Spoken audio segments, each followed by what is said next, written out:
Good evening and welcome back to Empty Cloud Monastery. My name is Bhante Sudaso and I'm here with Ayasobana, and we will be taking your questions. So any questions related to Buddhism are acceptable, and we'll do our best to give responses, hopefully even good responses. I see there's a comment here from Anna Maria saying thank you for the helpful feedback from last week. Great. Yeah, it's always good to hear when the things we say are useful. So we'll start with paying homage to the Buddha, and then we'll read through the questions and answer them as we receive them.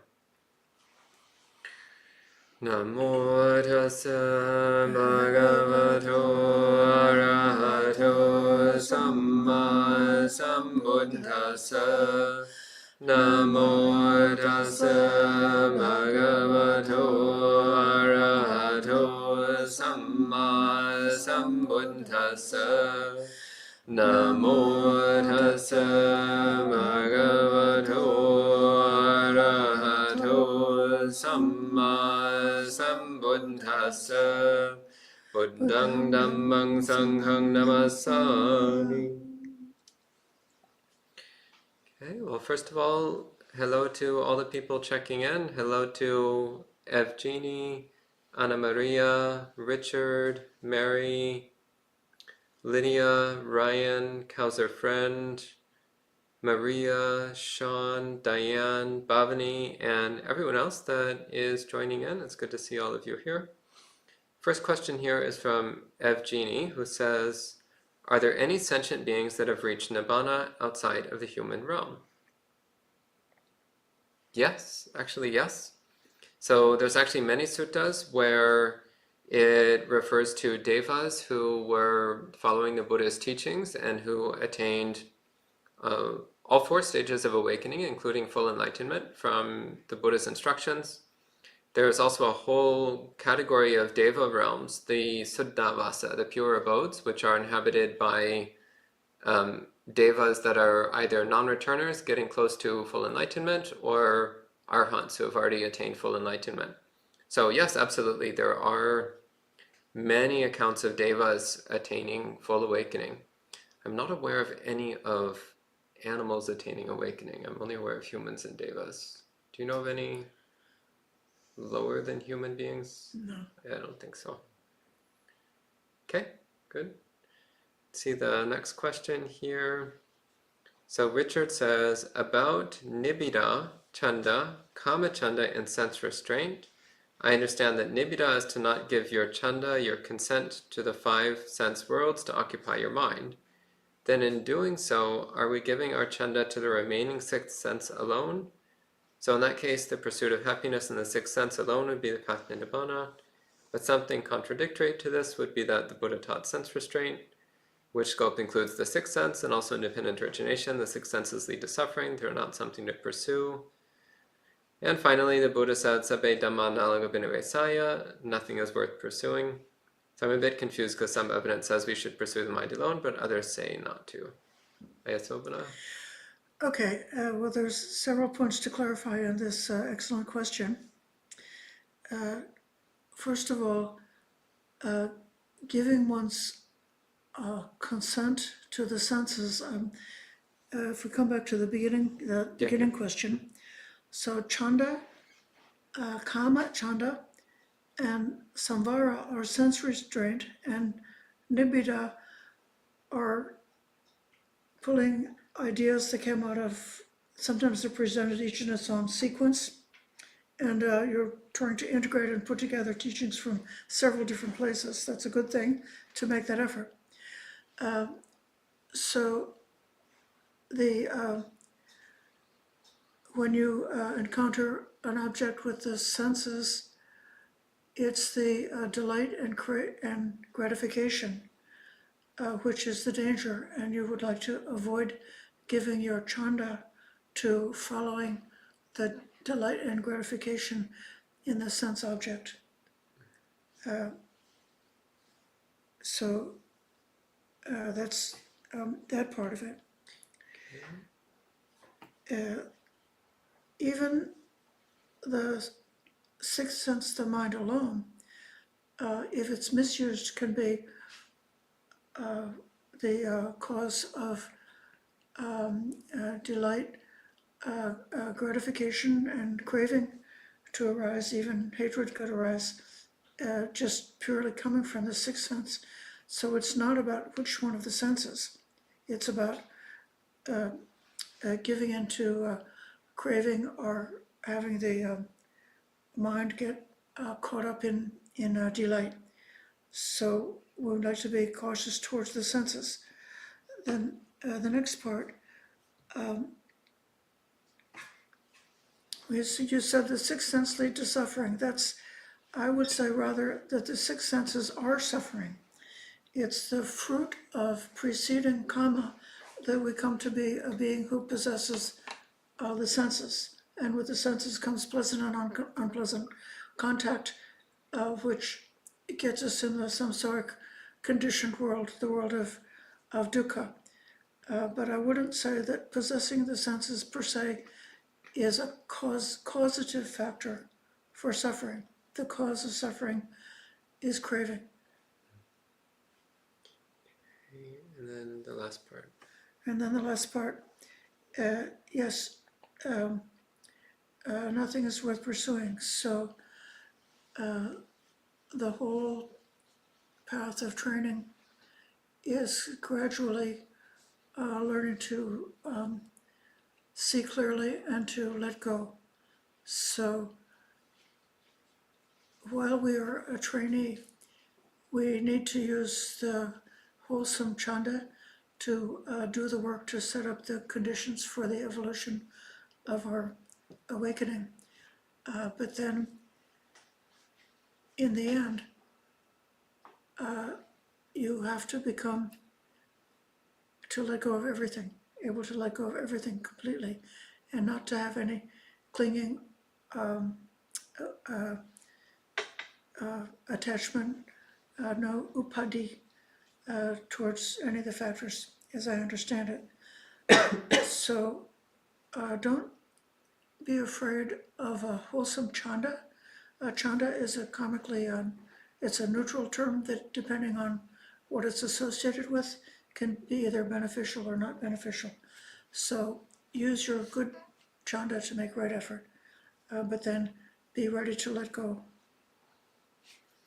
You may say that more skillfully than I did.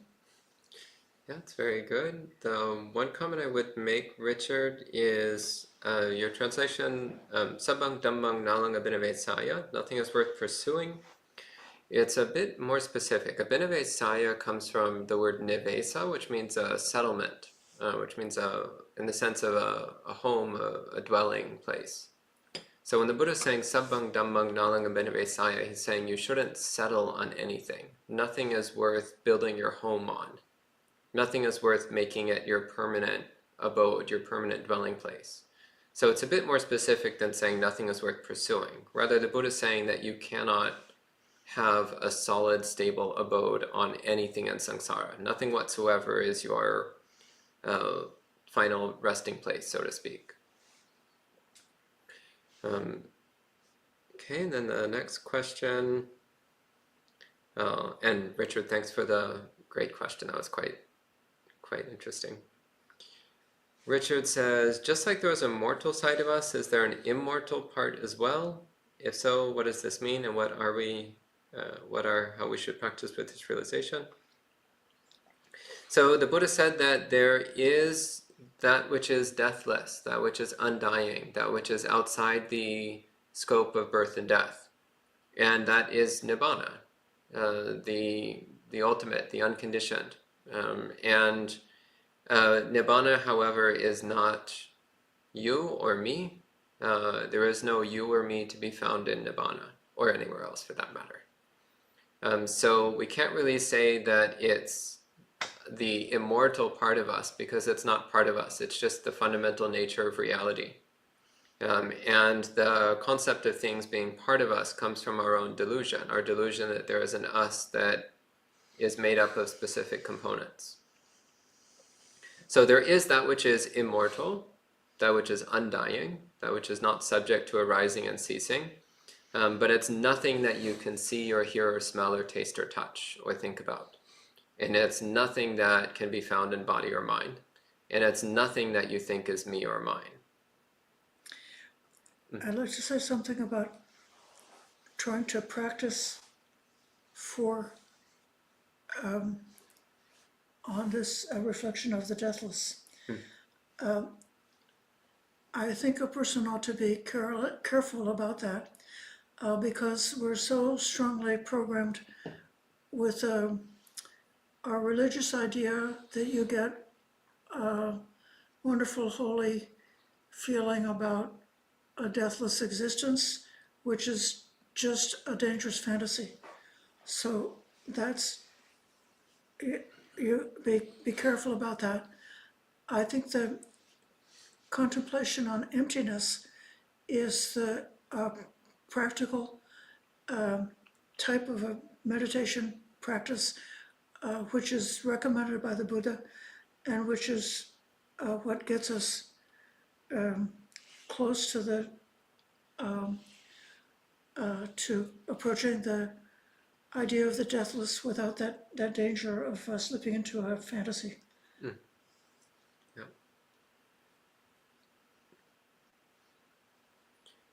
Okay, and Bhavani says, please suggest the Dhammapada book that has word-to-word translation, illustrated pictures, and stories. Well, Bhavani, what I recommend is that you learn Pali and you write a translation with word-to-word Pali and English side by side, and you illustrate it with pictures. I think that would be great. I'd love to see something like that. I will say I have seen, over the years, I've seen many translations of the Dhammapada. None of them are very good. Literally zero. And this is because most of them are not translations of the Dhammapada themselves, but rather they're translations of the commentaries, explanations of the Dhammapada verses, which I find are often dubious at best. Similarly, the so-called Dhammapada stories are not actually from the Dhammapada.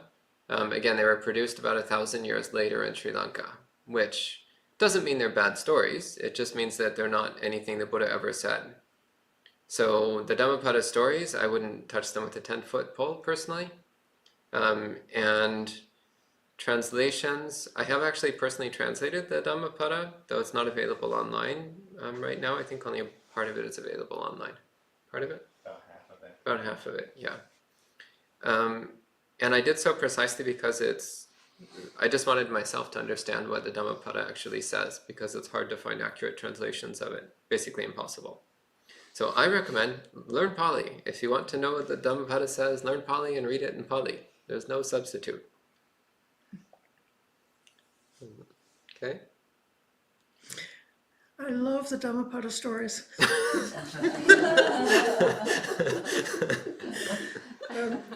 There's a multi-volume set called Buddhist Legends that gives the long version of the Dhammapada stories, but it doesn't have very much to do with, it doesn't have that much to do with the Dhamma, but if you need to read some stories, but you've given up novels and fiction, you can read Dhammapada stories without breaking your precept. I and some friends of mine translated all the Dhammapada verses and collected many different translations and compared them, and it was a wonderful exercise. But I don't like to share the website because it's to look at my own work. I go with the use of that. I'm curious now. I want to see it. Yeah. I actually like Tanjeff's translations. They're not good translations, but if you're studying the Pali and you're going back and forth between the Pali and the English, you can sort of see more easily how he gets from the Pali to the English in his translations. Yeah, I like his translations as a tertiary source. Right. So my number one source when it's available is Bhikkhu Bodhi's translations. He is somewhat influenced by the commentaries, but he really makes a strong effort to be faithful to the Pali text. Second best is Bhante Sujato, who tries a bit harder to stay away from the commentaries, but also gets a little bit too flexible and interpretive at times.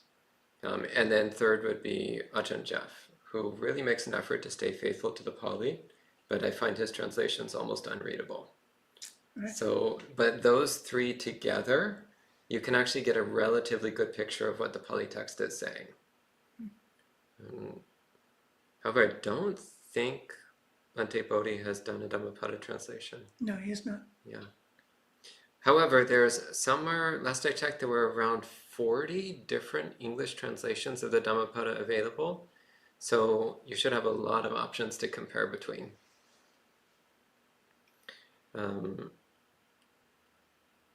First thing to look at is how do they translate the first two stanzas? That already tells you a lot about the translator's methods. If they mention an ox, then they're not translating the Pali text. There's no ox in the Pali text. Okay. Ryan says, I heard Ajahn Mahabua was an arahant and that he was able to see hell. Are we able to see other planes of existence like heaven and hell as well, but in our dreams, as in astroplaning maybe? Astral traveling, probably what he's talking about.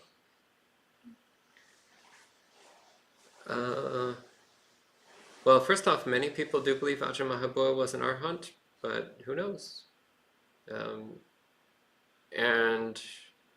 Is it possible to see other planes of existence like heaven and hell? Yeah, absolutely, it is possible.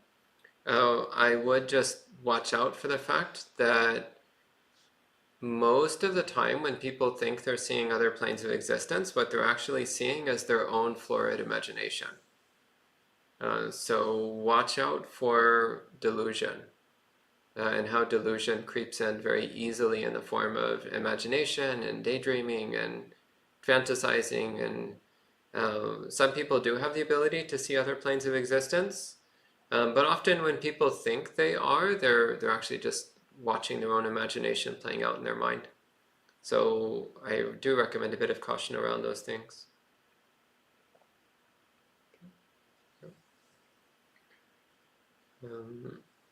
Julie says, have you heard of the Buddha field or the equivalent in Theravada? Can an arahant's presence affect the thoughts of people in their presence?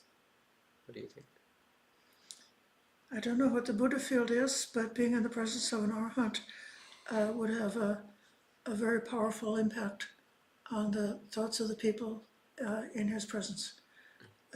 It's considered to be, I've heard say that, and I believe it actually, that one of the most fortunate, luckiest things you could have is if you have a chance to see, meet, and listen to, and be in the presence of a fully enlightened arahant. That's depending on your preparation. If you've really done your own work, done your own practice, developed your own sila, samadhi, and panya to the greatest extent possible, then meeting those who've accomplished the goal or accomplished more than you have can give a rocket boost to your practice. Just like if you don't know how to do if you don't know at all how to do something, anything at all, and you meet somebody else who knows how, simply by watching and observing them, you can see, oh, that's how it's done. And you can learn it much faster, much more easily than just trying to read in a book or something about how to do it. Yeah.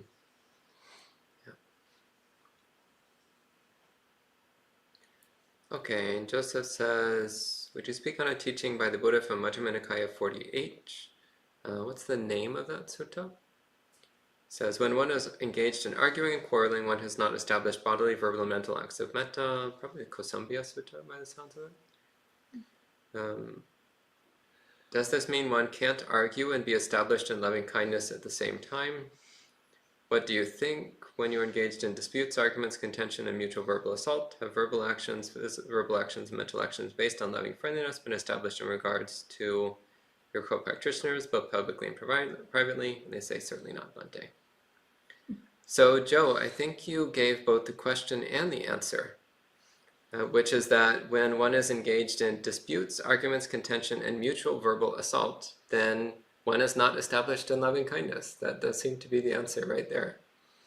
The Pali here is really cute, by the way. So the Pali says mukasattihi, which means using mouth daggers.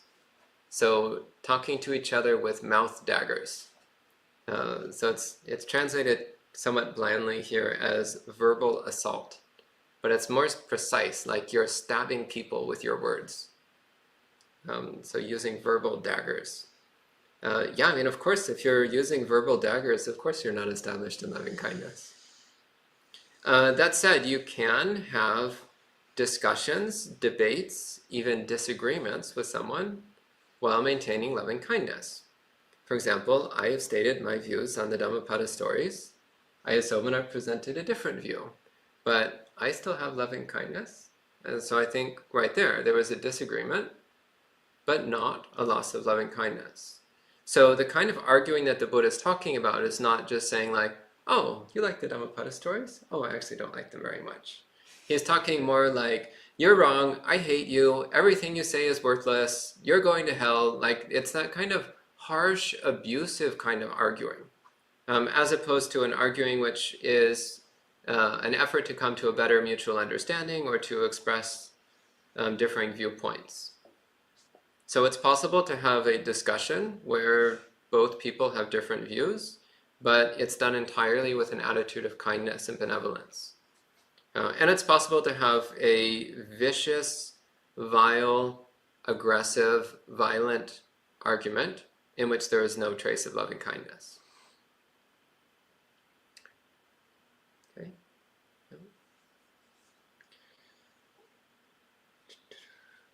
Okay, and Joe posted some more quotes from that sutta.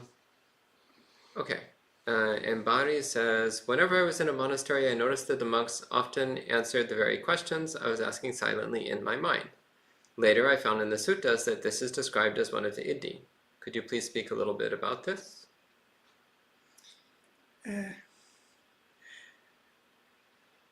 I also have noticed the same phenomenon, being in a room with 150 people and a great teacher speaking, and one gets the feeling somehow that teacher is speaking directly to me, answering my particular need at the time.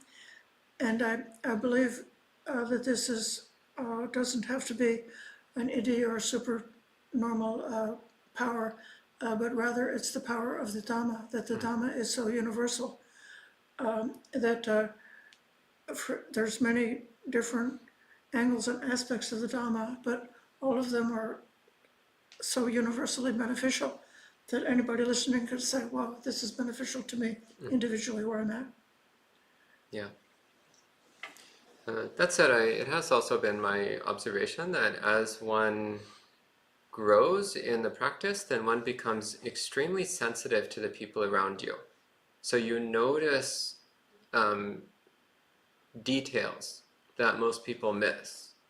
And those details can give you little hints about what the person's feeling, or what they're thinking, or what their tendencies are. And then that can help you figure out what to say that might be of benefit to them. So there's a classic Ajahn Chah story where somebody directly asked Ajahn Chah, can you read people's minds? And Ajahn Chah replied, I don't need to. I just need to watch how somebody walks into the room.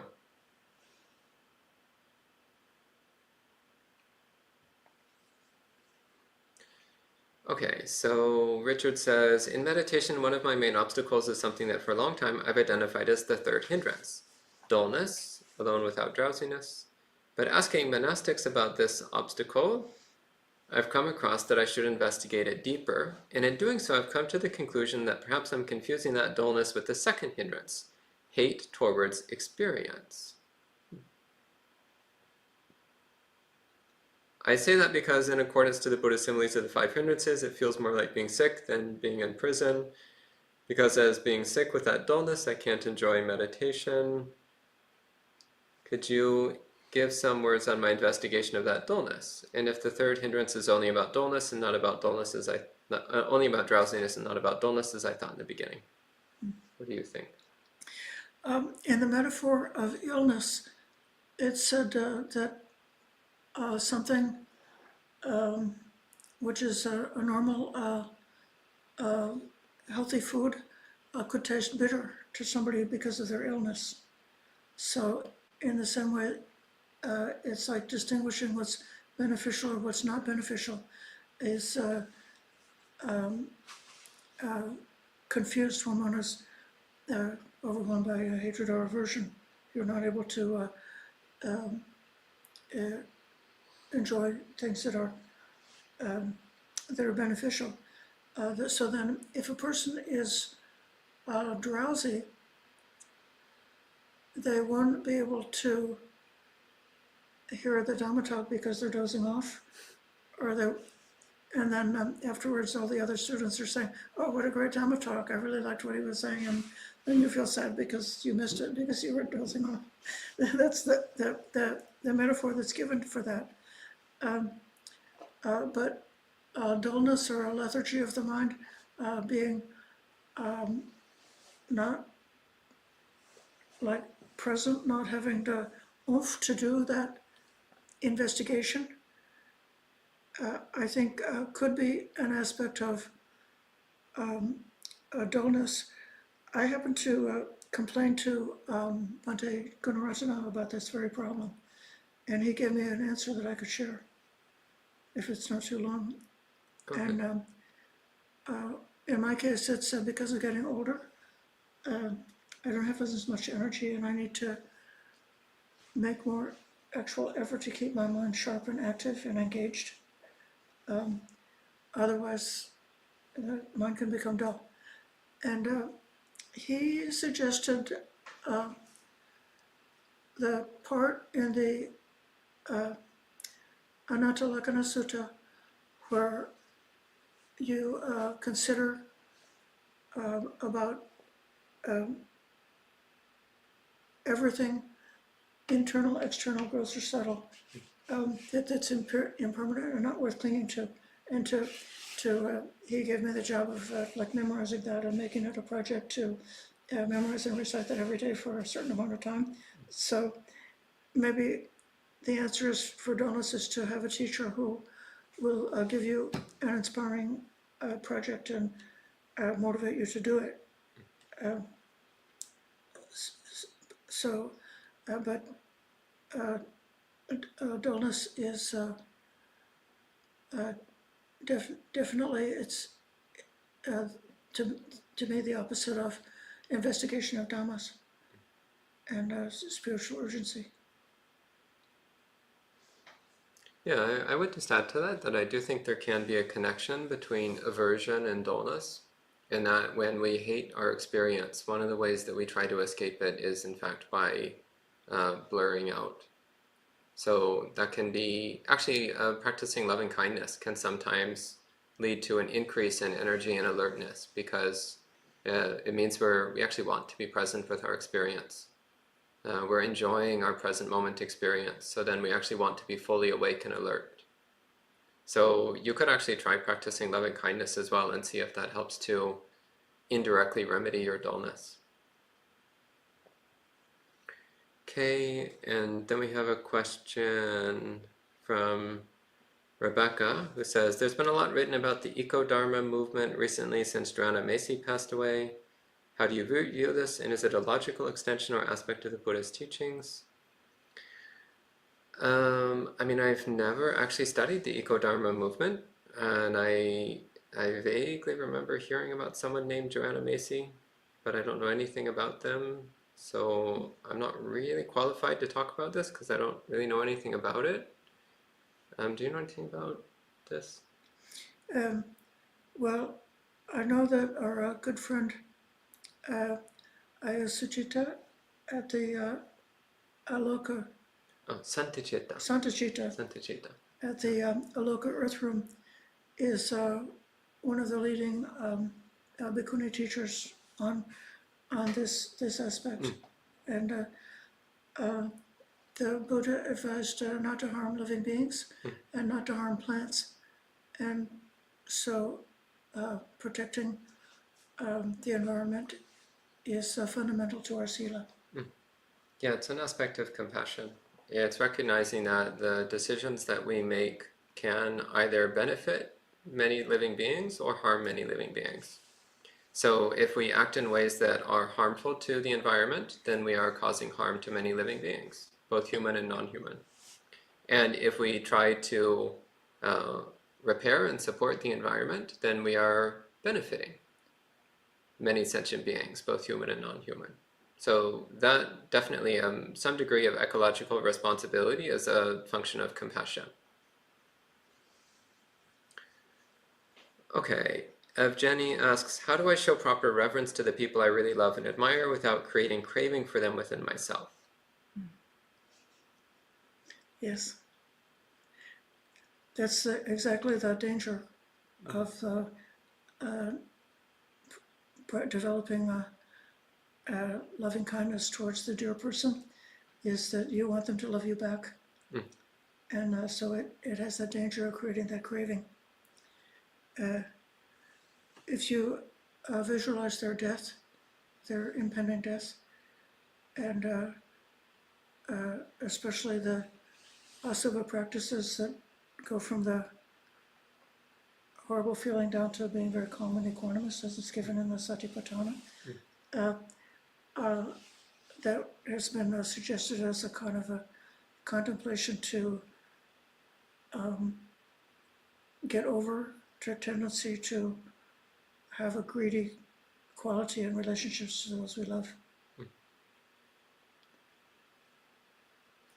Yeah, and also just reflecting on impermanence, that the person that you're relating to, they are themselves impermanent, and also your relationship to them is impermanent. And even your love and admiration for them is also impermanent. It's not stable or reliable. It can change. And also recognizing that what you're loving and admiring in the other person is usually their wholesome traits. Well, hopefully you're not admiring their unwholesome traits. So admiring wholesome traits, well, that's actually something which is independent of the person. So if you're like, oh, I really admire Ayasobana because she's so kind and patient.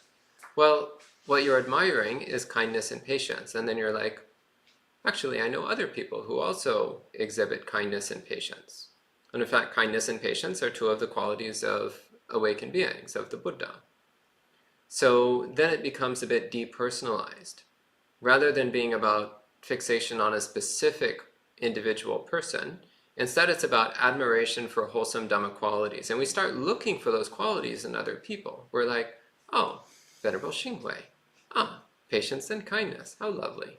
Oh, Venerable Kevala, patience and kindness. How lovely. And you start looking around and you start seeing, oh, these beautiful Dhamma qualities are found in many people, not just in the one person that we were developing an attachment towards. Also look at yourself and you're like, kindness and patience. Cool.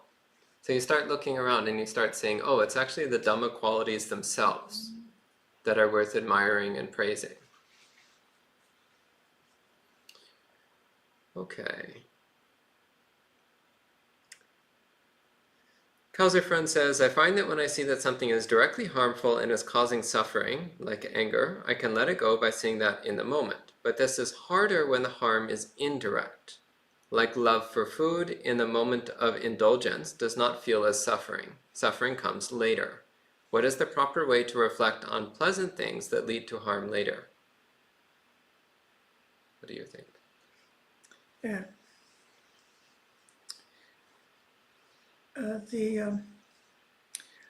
Yes, it's true that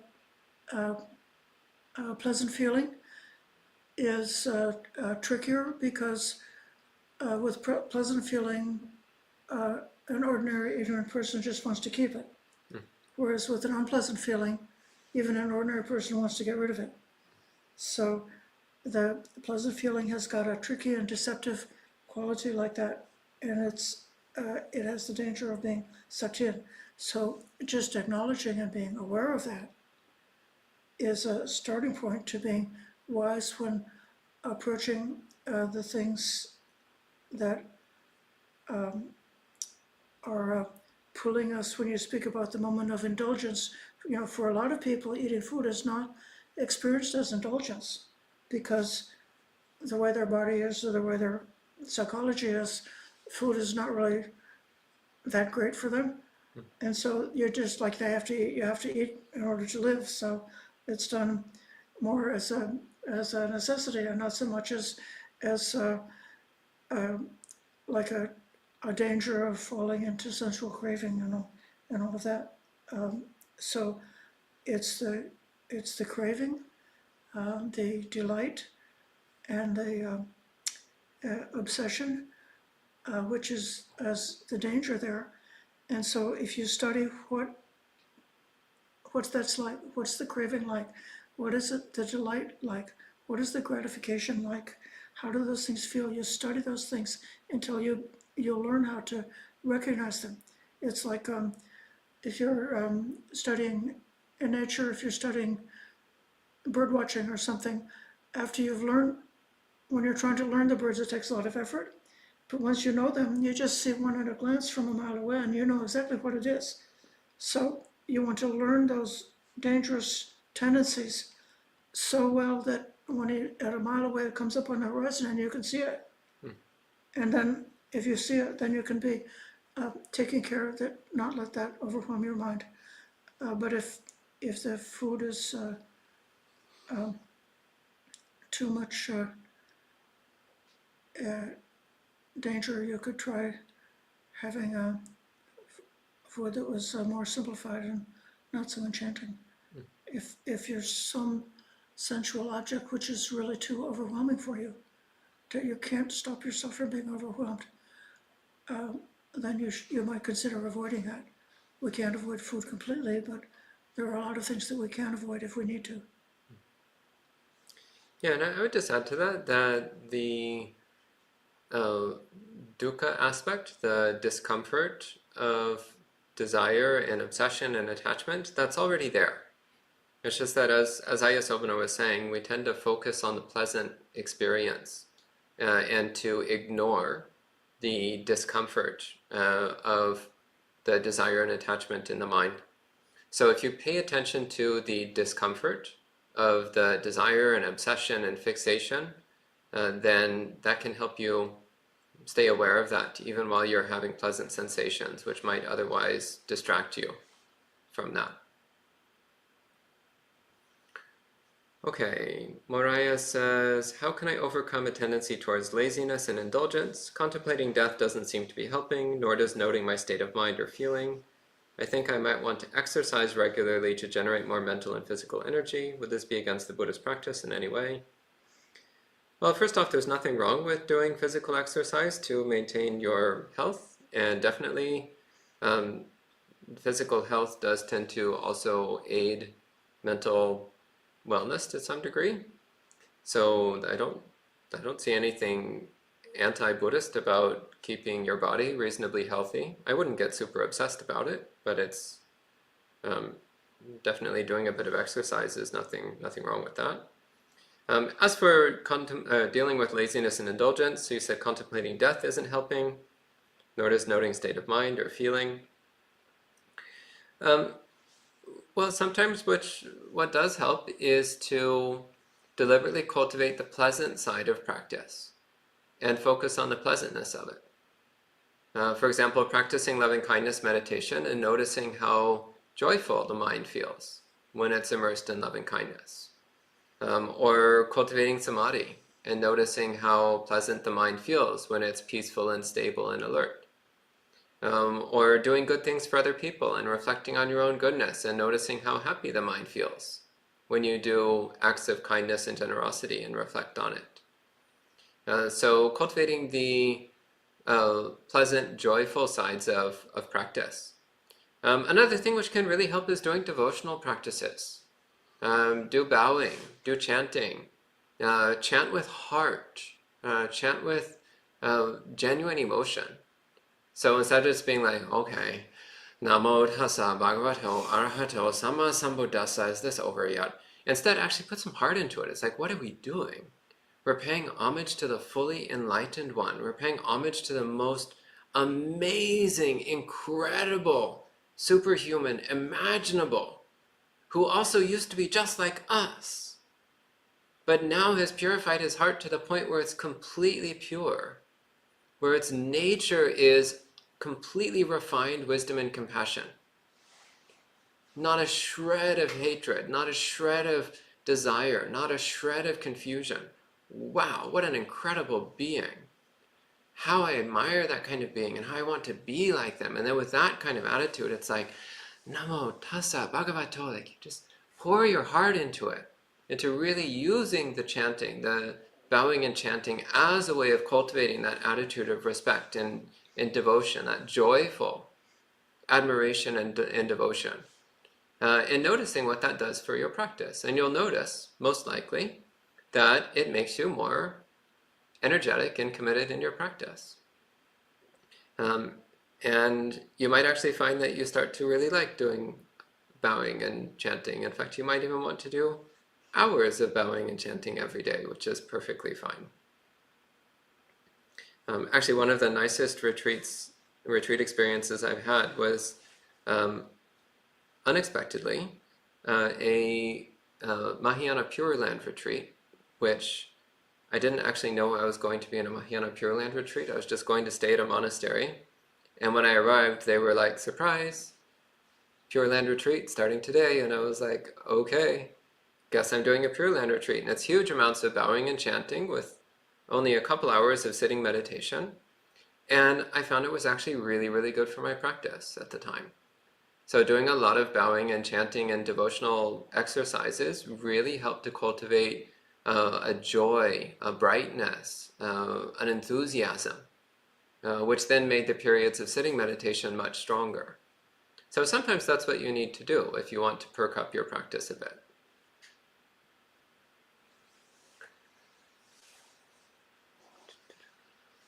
Okay, so Ryan says, I do feel I should practice for Nibbana, however I feel I should help my loved ones, both deceased and living, while I'm alive and after I've passed on. Based on the suttas, seems like I may just forget about the latter altogether by Anagami. Otherwise, what level of attainment must I obtain in order to take rebirth in a plane where I could help both deceased and living loved ones, please? What do you think?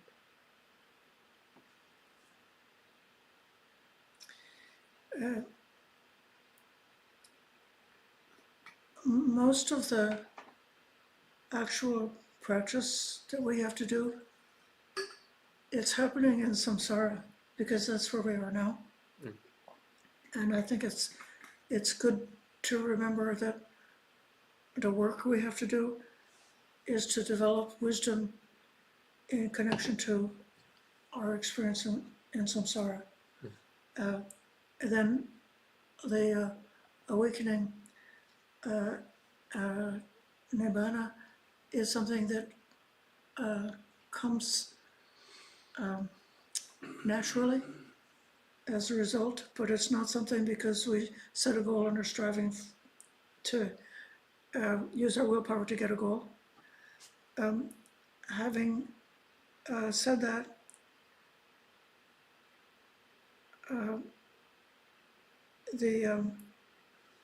I think even stream entry provides the safety of if one is taking rebirth at a level where there's the possibility to help others. But if you don't get stream entry, then there's a danger because you don't know what kind of circumstances or conditions can come up in a future existence. So it's possible to be thrown into a woeful state, which is not wished for.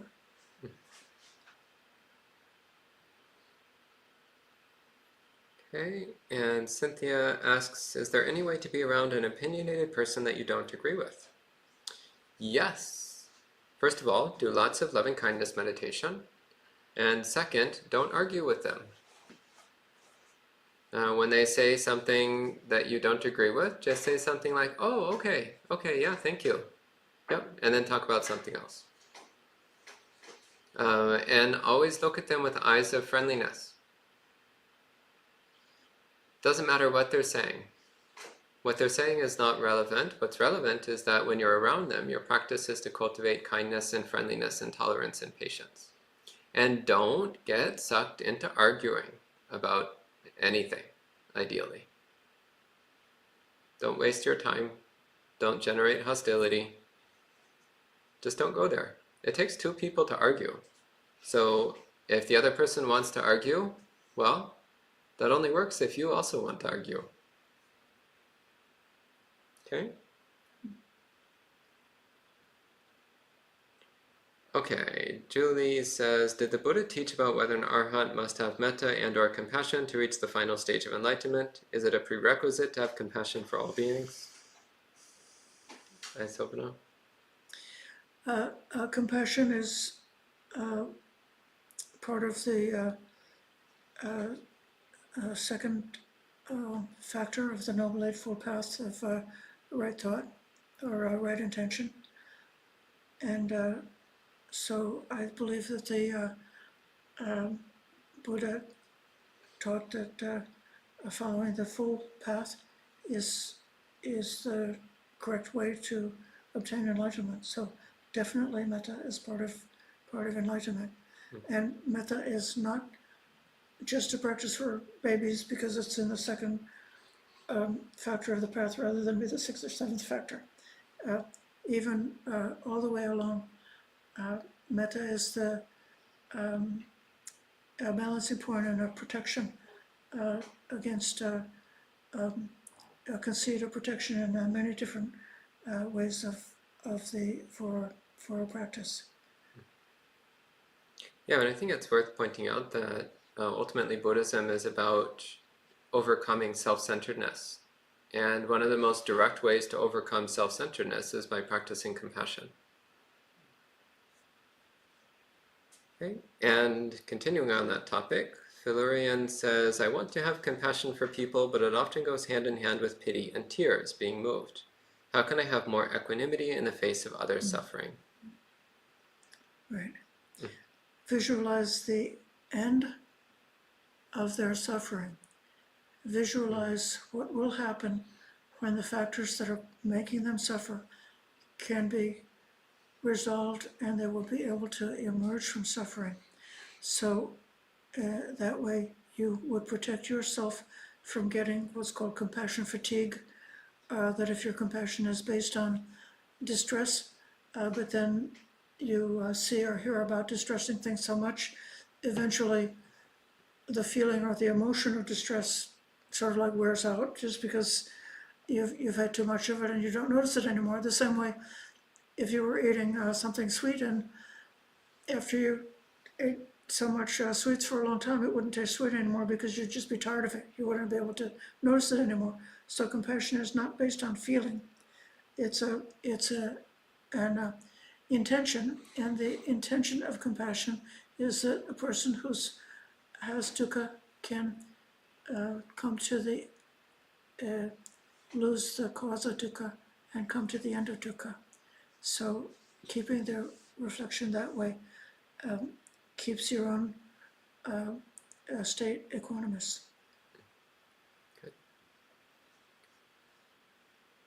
And Manal says, I missed what you referred to as the Buddha's subtlety and humor and spin on words at the end of the Visakha Sutta. Would you please explain this again? Well, all of our live streams are stored on the YouTube channel, so you can actually go back and watch it again, which is probably better than me trying to remember what I said because I don't remember what I said. And Ryan says, I heard investigation of phenomena, Dhammavicaya, is supposed to generate loads of energy. Well, as they say, your mileage may vary. So one of the important aspects of our practice is to experiment and observe the results. I find the 4 Iddhipadas really useful for this. What's the 4 Iddhipadas? Chanda, Virya, Chitta, Vimamsa, is that right? Mm-hmm. Okay. So you have an interest in something, an interest in developing some skill, for example. So then what do? You cultivate the courage, the willingness to actually do it. You think about it, plan it, apply your mind to it, And then you review and investigate and consider, how did that go? Did that go well? What was that like? So, yeah, you will hear people say things like, practicing Dhammavicaya helps to cultivate energy, and that's actually based on a sutta where the Buddha says such a thing. But your actual practice is to try things out and see what happens. Investigate, review, consider. How did that go? So you're like, okay, low energy, I should do Dhammavicaya. So then you do something that you think is Dhammavicaya, and then you consider, how did that go? Did that actually produce energy? Did that actually help? If it helped, great, keep doing it. If it didn't help, then do something different. And ask yourself why. Maybe there's a reason it didn't work, or maybe you just need to do something else. So keep your practice alive with this constant experimentation and review. And Moraya says, when I try metta, I make up my own visuals and thoughts and phrases, so it's not so rote in the same lines over and over. Do you think this is okay if it's generating a sense of ease and feels uplifting? I think it's fine, yeah. Yes. Honestly, I actually think creativity is a really useful thing in meditation practice. And creativity, by here I mean figuring out ways of applying meditation methods that work for you. So some people have ways of doing metta that works for them, but if I tried to do that, it's not likely to get good results. Like there's one monk I know who, his way of practicing metta is he imagines this soothing golden light in his heart and then like shooting it like a ray in one direction, and then shooting it like a ray in another direction, and then shooting it like a ray. And I'm like, that's very cute, but for me, that's just not relevant. Whereas for me, I think of someone who is a dear friend or someone who I really care about. Usually I either think of the monastery cat or my mom or my sister. Those are three people that work pretty well for me. So cats, moms, and sisters, those work for me. And again, your mileage may vary. So I think of them and I think about how much I care about them and want them to be happy. And just naturally, my heart starts to fill with metta. So yeah, definitely experiment with different images or thoughts or phrases that help you and see what actually helps you produce the mind state of loving kindness. Because that's the important thing. It doesn't really matter the method you use. What matters is the destination. Do you arrive at the mind state of metta? If so, then whatever you did to get there was good. Okay. And so Joseph says, could you share the difference between Piya and metta? And then there's a bunch of references to pop culture, which I'm not entirely sure are going to be relevant or helpful here, but let's see what this says. He says, I grew up with the Lord of the Rings as modern mythology. Would Gollum's relationship with the One Ring be an example of Piya? For context, Gollum called the One Ring his precious. Would precious be a good translation of Piya? I mean, actually, that's not a bad example. So that's a case of somebody who was obsessed and fixated on a physical possession, which he called it his precious. And it was the one thing he didn't want to be parted from. And in fact, he caused himself an immense amount of suffering because of his attachment to that object, his obsession with that possession. So that's actually a remarkably good example. He called it his precious, but it was actually the biggest source of suffering in his life. So yeah, that's Piya for you. The Piya Jataka Sutta is a discourse where the Buddha says quite directly, suffering is born from Piya. So Piya is this affectionate obsession with something. This obsession, this fixation. So yeah, I think that's actually a relatively good example. So possessive love. Yeah. And Joe says, how do you practice this instruction by the Buddha? Any advice for practicing remembering even small things done in the past? Says, and he quotes the sutta saying, we will be grateful and appreciative, not forgetting that which has been done for us, even if it is a small measure. thus bhikkhus should you train yourselves. Would you like to talk about that? Well, it is a good training, and it is in modern times. Modern people don't have the same memories that they had in the ancient times, because we have devices to help us remember. So I keep a diary of kindness that I've received, and I review the diary from time to time in order to recall and remember the different instances. If I were not writing it down, or even having photographs to remember those joyful memories of those occasions of kindness and giving, I might not be able to accurately remember them, because sometimes, like, the specifics and the details just disappear into forgetfulness. Yeah, good. And Julie says, is it accurate to say that anicca applies even with our family members, i.e. they may not be our family members in future lives, not based on aversion, but rather equanimity and no clinging? Yeah, I mean, it's true. One thing that's actually really helpful is there's the Samyutta Nikaya where the Buddha says it's difficult to find even one person that has never been your mother, your father, your sister, your brother, and so on. So everyone you meet used to be a relative. And all of your current relatives will, in future lives, be non-relatives, ex-relatives, past relatives. So we're all relatives over the course of many lifetimes. You can't meet anyone who you're not related to in some way when you factor in past lives. So, but it's always changing. Like this life around, you have a handful of relatives and a bunch of people who are ex-relatives, and then that rotates.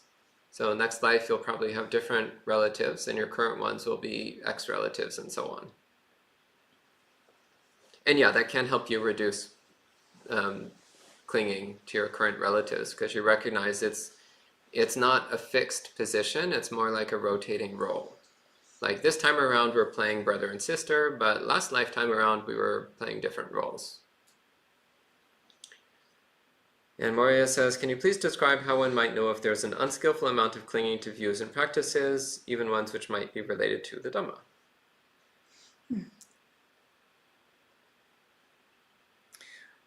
So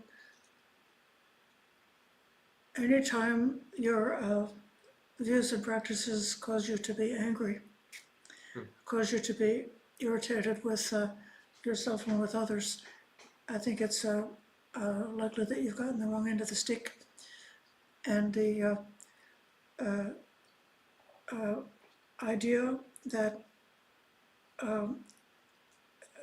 clinging to practices, the fault there is when somebody has an idea that the practices in themselves are going to be a cause of liberation. And if you're trying to be perfect in your Silabhata Paramasa, trying to be perfect in keeping the precepts and holding up to the vows that you've made, thinking that that's going to get you to awakening, and that if you fail in your perfection, that then you've lost it and you flunked out of awakening. That's not the right way to take it. Those sila and those practices are supposed to create the conditions that are supportive for the further evolution of your path of training through developing right intention, samadhi, and wisdom. So clinging to views is exactly the same thing. If you quarrel about views, you've got it wrong. Absolutely got it wrong. Okay, and that's the last question. So I think we'll go ahead and conclude the monk chat at this point. So thank you all for your wonderful questions, and we'll finish with 3 sadhus. Sadhu, sadhu, sadhu. Okay, and we'll see you all next time.